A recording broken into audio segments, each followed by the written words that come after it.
If it's your first time here, make sure you hit that subscribe, hit that like button. I seen a Hassan Campbell video and he was so on point.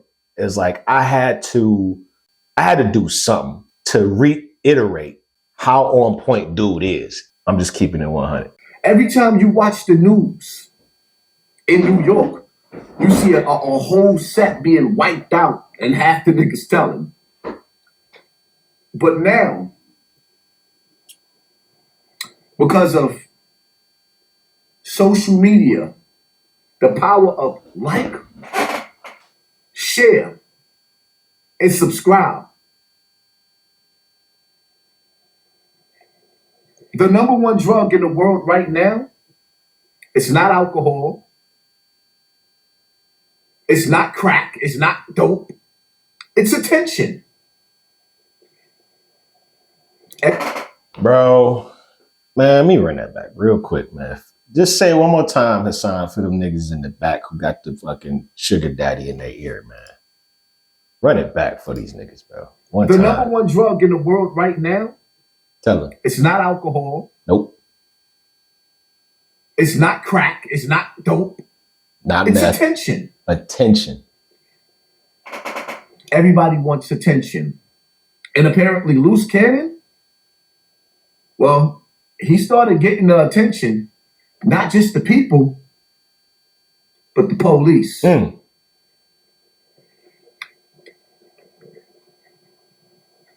Now Hassan is finna show like 3 or 4 videos. This is crazy. Like you wouldn't even believe it unless you saw it. But it's good YouTubers out there who do their homework and they good at making content, and they will go find some clips and they will put a compilation video together of every single story that you told about a crime, criminal activity, gang involvement, extortion involvement, all these situations that shouldn't nobody know about. They should not be online. But because of the number one drug of clout and attention, these guys are literally getting themselves indicted, talking about illegal activities just to get the attention. And he about to show like 3 clips. And then at the end, I'm going to show y'all one last one. Roscoe's. So I felt it was like super messed up, because at the end of the day, it was me and Big Useless in there when it happened. So when it happened, I wish I could have just told him, like, bro, just give up the jury and we get it back to you later. But it just happened so fast and he wasn't cooperating. And that's when they took it off of him by force. You get what I'm saying? Well, what do you say? I ain't never, ever. I swear, when I seen this video, man, I really couldn't believe it. I couldn't believe that somebody that is an active gang member was literally describing being present at the scene of a murder that started out as just some extortion shit that you was involved in. But nobody knew this, it don't seem like. I mean, maybe the feds knew, maybe they, went through the cameras, they just like, oh, such and such is over there, they in the cut, they sitting at the diner, or they at the bar, or they at a booth off in the cut. But when this happened, nobody knew that Big U was in the same spot when homie got, come on, man. To a person who won't give up their jury when something like that's happening. No, give it up and then check in with the real people. So we're going to find a jury, and we're going to get it, because we know all the pawn shops, we know all the people that's going to melt it down and everything like that. So as soon as it comes on their table, we got it. Okay, get it, go in that back room, make that phone call, put them on the phone. That's how it works.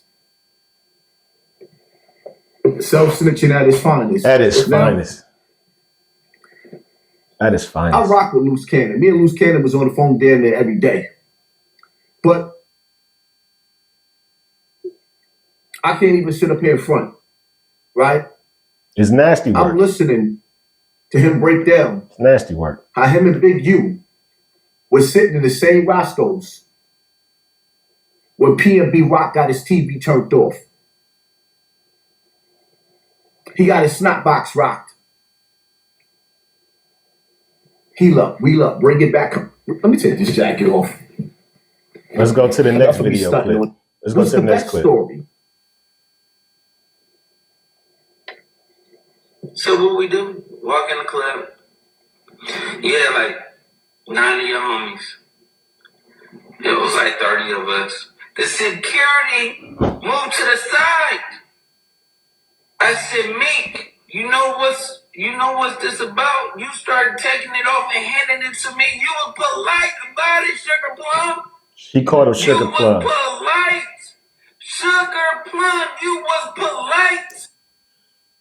This is why Hassan Campbell be so on point, and I don't think he get enough credit for the commentary that he gives on these street activities, because he's a credible voice. He was, I think he was a part of Sex, Money, Murder back in the day, and he's a credible voice in these situations. You know what I'm saying? He lived that life. He went to prison for murder or attempted murder. He did his time. He put in his work in the streets.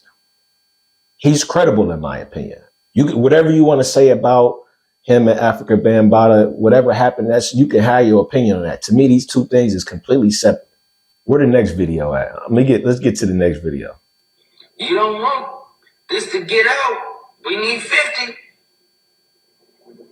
He brought 52, Crenshaw, and 48. He brought that money. He brought it fast. He dropping the lows and when everything. He brought it, I hit Big Useless and said, we on our way.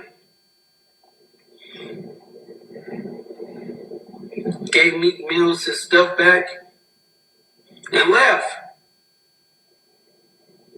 And team needs a bag. The team need a bag. I swear, I think it's one more video I'm going to let play. One more video I'm going to let play. Let's go. Robbed in the 60s. Mm-hmm. Do you know anything about that? Is there any truth to that? Yeah, him and his son got stripped down. Butt naked. I mean, not butt naked, to their drawers. So, now you talking about Gilly. Stripped down. $1 million worth of game, Gilly. It was an inside job. And then Nip pulled up. And he gave him, like, Gilly, like, I think, like, 25,000. You get what I'm saying? So this happened when Nipsey was alive? Because I heard this happened after. I could have swore they said this happened after. Nah, Nip was alive when it happened. Okay. And so Nipsey helped him get his jewelry back? Or no, he ain't getting that back. That's what I'm trying to tell you. Gilly was, we with Big U. We with Big U. And it was, like, we don't give who you with. You get what I'm saying? Lay down. Right, because the rumors is that's Big Useless, yeah. They got set up, yeah. Mm-hmm. But Gilly still with him. Gilly still rock with him. But you mad at me? Sitting up there making videos talking about what Africa Bambaataa did to me? That's crazy. You mad at me? Let's get to the next video. From Big U telling you Nipsey just got killed. Yeah. You panic called Nip. Bro, and this clip might be one of the wildest clips. So apparently, Luce Cannon dude and Big U fell out. They had a disagreement, misunderstanding. They fell out. They beefing. He ain't rocking with Big U no more. But he aligned himself with Wack. So that's what they sitting next to Wack talking trash about Big U. But look at Wack's face during this, man. And listen to the line of question that Wack is laying out to this guy. And this guy is answering the questions like he under oath or something like that. Like he put his hand on the Bible and I sort of tell the truth, the whole truth, nothing but the truth. So help me God type shit, right? And just watch Wack's face, man. Nip answer the phone. Yeah, and you like just talking to regular, so it's like at the end of the day, I didn't even think about it because You don't even warn him that you got that call from dude. No, because their relationship was so fucked up. It'd be like they be hot one minute, then they be cold the next minute, and then they be lukewarm. Like you and just 30 never minutes after you get out the phone with Nip, he get killed. Yeah, I got it. So you think he hit you a little too early? Yep, he hit me. Did you see how clever Wack was with look at that little smirk Wack got on his face? He like this nigga is literally admitting or alluding to the possibility that Big U had something to do with Nip getting killed. He's not saying it. He ain't like pinpointing like no, he made this call, then da. He's allowing this Luce Cannon dude to literally imply that Big U okayed the killing of a Nip. Look at Wack face. A little bit too early because the homie Shitty Wack like double back 3 times. You hear this what I'm nigga saying? just say it was a little too early. First he shot him, boom, go into the alley, came back and shot him, boom. This is crazy. It wasn't good enough, and then he came back and he shot him again. But now it's like how did he know? Yeah, no, but that's crazy. It's deep. So it's like I don't know who to trust. Now let me ask you a question. I heard this. I don't know how true it is. I heard that they asking too many questions. Shitty and Nipsey had a fight. Yeah, they had they had a fight like a week before that. When they had a fight, you know, Shitty ain't known for fighting. Yeah, not at all. He known for doing the other things. So at the end of the day, it's like Nipsey beat him up. Nipsey is what's like 6'4", 6'5". Shitty is like 5'5", 5'6". You know what I'm saying? Like frails. Like he get high. So it was already some friction. Yeah, it was already friction. So because I was looking at all this stuff about, you know what I'm saying, Luce Cannon and Big U and all this street shit that's like hitting the fan right now, and not even to mention Sauce Walker, and this popped up in my timeline. This is from a year ago. So apparently this Luce Cannon guy has been going on a press run. He was going on a press run to do promo for, I guess, a reality show that he has with his girl right here that's sitting down in this ridiculous outfit. And I guess he feels like the best way to do that is to go on camera, podcast or wherever, interviews, and talk about criminal activity. And he's implicating other people at the same time. But he got the nerve to call somebody else the police when he's doing the police work. No, niggas fight amongst each other, but that DP could turn into a nigga backdooring and killing a nigga too, because that shit happen all the time. Like, oh, you think you gonna punch me, beat me up in front of all the homies and stuff like that? I'm gonna just come back later and do you, because it's like this. And where I'm from, you ain't a real 60 until you kill one, and that's just how it is in the hood. Yeah, no way. Okay, all right, we good to go? Holy, welcome to Off the Record Podcast, man. It's your boy Big Act. Imagine him saying all of that before the introduction to the podcast, though. Like, just think about all that was said before he even introduced the podcast, bro. You're not a real 60 till you kill one. Did anybody know that before he said that? Like, is that something that's well known? Like, was that just something that you just felt like was cool to say? That's crazy. Back in the building. Listen, Wack has ordered me. I got to pay my dues to the part. No, I'm playing. Wack has put me with some very interesting people who I see was catching a lot of heat on the West Coast, okay? I told them to go on the run. They left the West. They came over to the East. We have open arms here, okay? They're not running. I'm actually joking. I'm here with these people who have a current poppin' reality show, a story to tell, and they're going to give me the lowdown, because a lot of times when it comes to anything LA, I feel like I'm super ignorant and out of touch, okay? So we're here with, and I know your name is Luce Cannon, right? Luce Cannon. Luce Cannon, and what's your name, man? You just called me the Bad and Bougie Ninja today. The Bad and Bougie Ninja. You got like a little ninja outfit today. What's going on with you? So basically, we use Wack for promo, and Wack and everybody, yeah. So everybody knew the whole game was for promo for a record and stuff like that. So, me and Wack, we always been like tied in. Big U and Wack was like brothers. You get what I'm saying? Yeah. So, it became a problem when he stopped fucking with Whack, and he basically wanted me to just stop fucking with Whack too. And it's like, cuz still fuck with some of my enemies. Why did they fall out? I think so. By the way, which people might not know, you're from Rolling 60s, and Big U is also Rolling 60s, correct? Now, from my understanding, like, and I don't know if I'm saying the right terminology, but is Big U like the godfather or the boss of like all the Rolling 60s? Hell no. Listen, he laughed like, what the hell? Explain it, bro. No, because at the end of the day, it's like this. People get a perception that one nigga could run 10, 15, 20,000 people. Hell no. Can USA Army be ran by one person? No. You have to have, like, it's different sections in everything that you do. And it's like, Big U is just one of many. And then, cuz he do so much police shit and be acting like the Big nigga. U? Yeah, he do a lot of police shit. Big U, you a sweetheart, you a bitch, neighborhood crip. Nigga, and I'm telling you, right? You do a lot of police activities, and then when somebody call him out on it, then he be like, oh, yeah, don't fuck with him, don't fuck with that, because a nigga will expose him. But then he had like niggas like me protecting him, so it's like... Okay, so the point you used from... Well, you gotta explain the police, because like police is... okay, so he gets paid by the city. The telling niggas.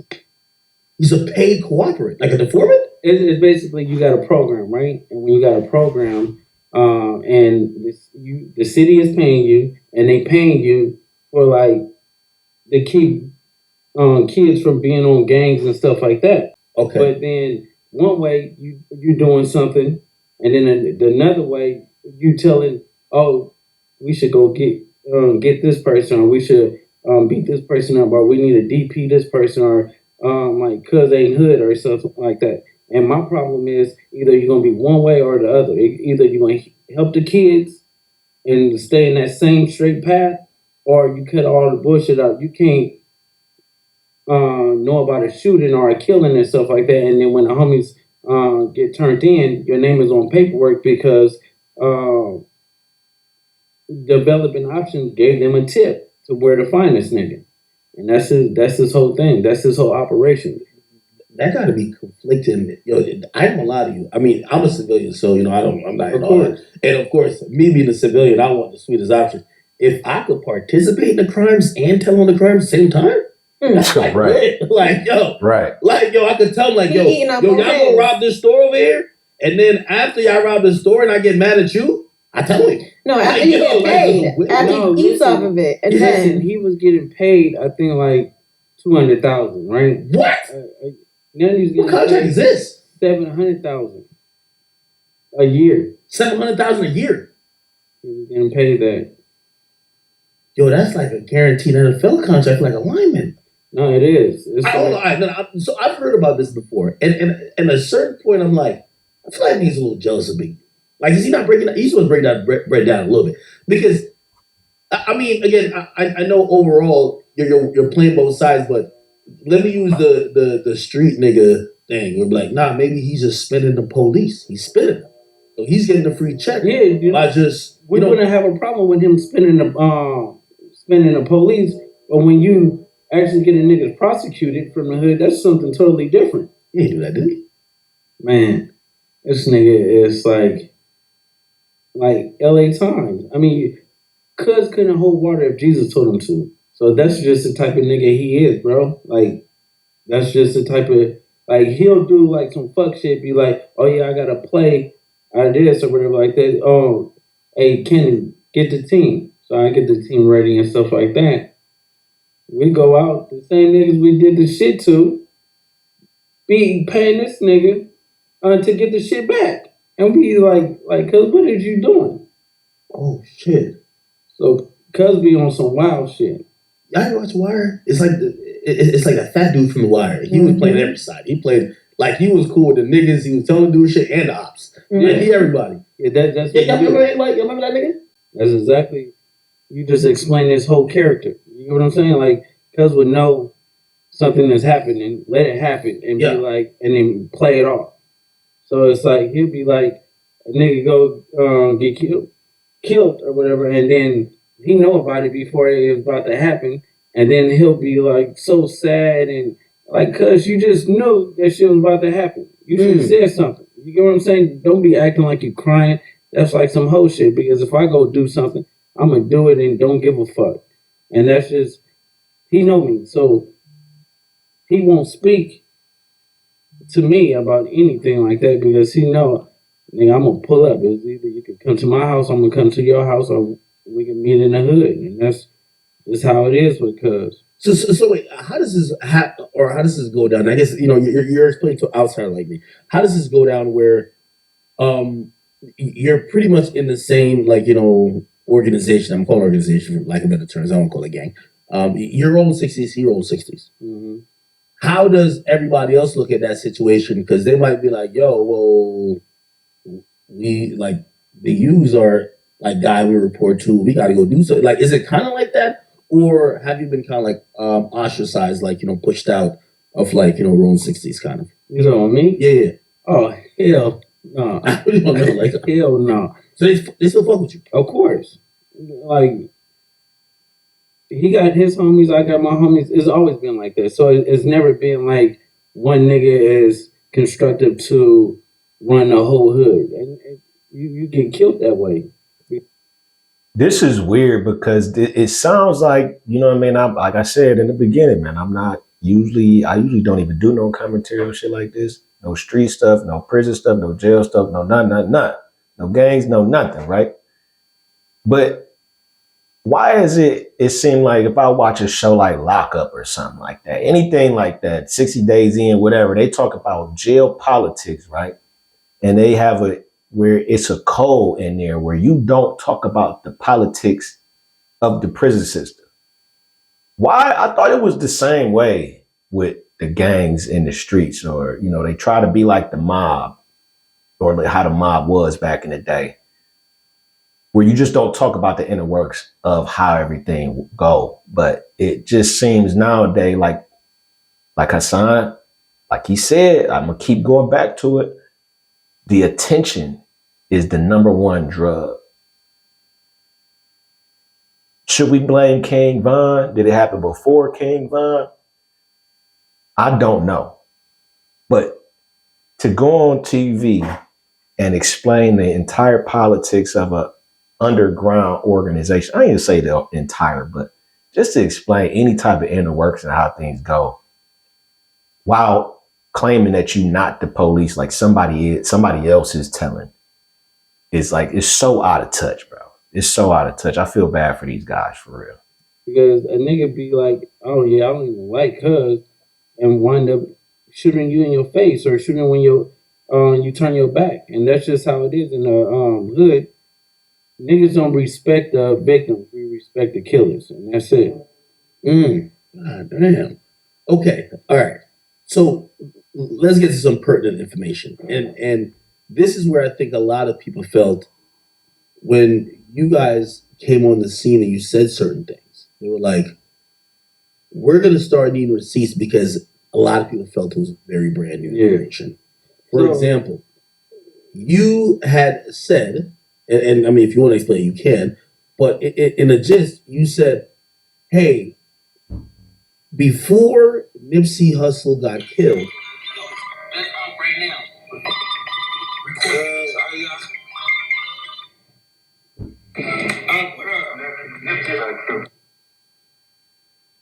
so y'all have to stay tuned. Is that's part of the call, the infamous call? Yeah. And I just wanted to let niggas know that's a part of it. So y'all gonna keep rewinding that shit back. I got this stamp. He's put out a cease and desist to stop us for putting it in the show. So we sent our attorneys back on them, and if they don't come out with it or whatever, I'm gonna drop the whole thing. And even if they do try to sue, I'm gonna just drop it on. Just gonna leak that bitch. I'm gonna just leak that bitch. So regardless of the fact it's coming out, sweetheart. Wait, so help me understand. You're not alleging that Big U made a call to get Nipsey killed. No, he never did that. I'm saying that explain. Big U knew he was gonna get killed. I mean, we all did. So at the end of the day, it was either. You mean we all did? Yeah, no. So it was either, it's hood politics. So it's either Nipsey had to kill Cuz or Cuz did what he did to Nipsey. So it was. Like, how long did everybody do that? I thought it just happened like really sporadically in the moment. No, so they got into it. They was beefing. When they was beefing or whatever, we knew that Shitty is a goer. Cuz gonna go and get his man because you cannot. Basically, Nipsey put a hit out on Shitty by saying like he's a snitch. So when you say that or whatever, like what you supposed to do is either you ain't gonna deal with it because you can't go back to the hood, you can't come back and fuck with the homies and stuff. You have to make an example. And the nigga that was calling him a snitch, he made him an example. That's just the rules of the streets. We're not mad at Shitty for doing it, but we mad at Shitty for taking away a nigga that was representing the hood the way he was doing it. Like he just said that they wasn't mad at the dude Shitty for killing them. Oh my God. So they not mad at the action. They just mad that the action resulted in somebody losing their life that was actually a positive voice in the community. That's crazy. So if it was anybody else other than Nip, you know what I'm saying? They really wouldn't it really wouldn't be nothing, honestly. But he just said he's not mad at the action. Like he's not mad at that at all. Crazy. But in street rules, that's just how it is. Really? I've always wondered, and I've heard certain people kind of give that perspective saying, hey, listen, the way how, like, remove the celebrityism and the fan loving a certain person for whatever reason. If someone is referred to as a snitch, or if that's how it's going down, what Shitty did, right? And he's the guy, Eric Holder. What he did was pretty much how a street dude would handle it. Is that worse? Really? Yeah, and it's not like nobody knew, but Big U knew. It's just like she stayed in Long Beach, right? So he stayed in Long Beach. On the way there, I'm just saying, because this is how it was brought to me. Driving there, he called Big U, like, I'm about to go kill this bitch ass nigga, blah, blah, blah, blah, blah, blah. Big U hit me. You get what I'm saying? So could y'all have stopped it? Yeah, we could have stopped it, but when I called Nipsey picked up. So I'm thinking, oh, Big U just on like some. Bro, this is super weird, man. Like, if you know a crime is about to take place and you don't do anything to stop it and you let it happen, are you in any way like complicit in that crime? Even though you wasn't there, is there any way where like any type of, I don't know the law that well, but like I said, I stay out of this type of shit. But if somebody tell you they finna go kill somebody and then they do it, are you like completely scot-free? Especially if both of y'all is gang members? Something is telling me no, but I don't know. Female gossip and shit. But then when it really happened, I'm like, oh damn, Cuz was spot on. Like Cuz knew. Did any of this, because I think, for a lot of people who even heard that, like, we were saying, damn, did any of this come up during the police investigation? Because I'm pretty sure they checked his call logs. I'm pretty sure they checked Nipsey's call logs before in trying to figure out the motive and figuring out everything that happened. Then the police are to be like, yo, why the hell you called Nipsey like 13 minutes before his death or whatever the case is? No, I called Nipsey. Yeah, but that's what I'm saying. Did they ever ask you, like, why'd you call him? No, because shit, I'm not about to deal with it. I'm not even going to pick up a private call. I ain't going to pick up.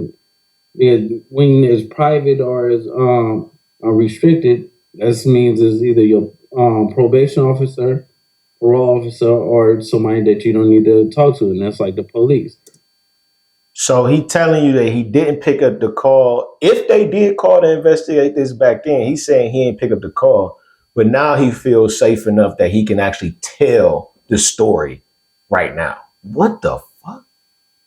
Man, these niggas is like, these are some ignorant dudes, man. Like, this is sad, man. If y'all watching this, man, y'all need to stay in school, get y'all a job. These niggas is gonna get you jammed up. This is, oh my God. So it's like they never would call from a direct number. You get what I'm saying? They always call from restricted and blocked numbers. So I guess he also think that they don't watch social media and podcasts and YouTube videos either. Like that's just they just call you if they want to know something. They ain't gonna watch what you say online. What? no, I don't even play those games. I thought like pretty much the whole. He don't play those I games, might but be he'll this talk individual. on the I thought podcast. everybody was in like because I've always said about like with gang culture, it feel like you be like yo, no snitching until you be like, damn, you killed my man. Let's snitch. Like for example, the guy Cowboy, right? Like he's a rapist. Oh shit. Nobody. Yeah, Cowboy is a. Yeah, but he's but he's a registered sex offender. What is it? Yeah. Yeah, you can Google it. He's a registered. Like he's on the list. Yeah, he got to register. We talking about high risk. So it's like you have to stay away from the kids, kiddo. God, but he didn't cooperate. Damn,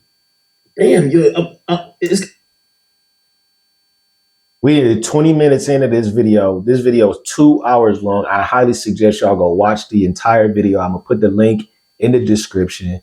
But he goes on to talk about in detail how they pretty much extorted Rick Ross, Meek Mill, the method that they did it, where they was at, how much they took. It's crazy. He details all this stuff.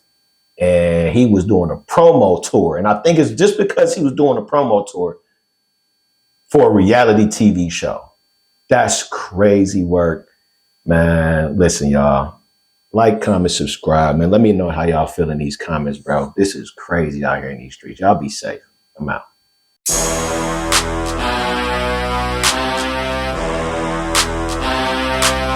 Straight over. Smokehouse beats.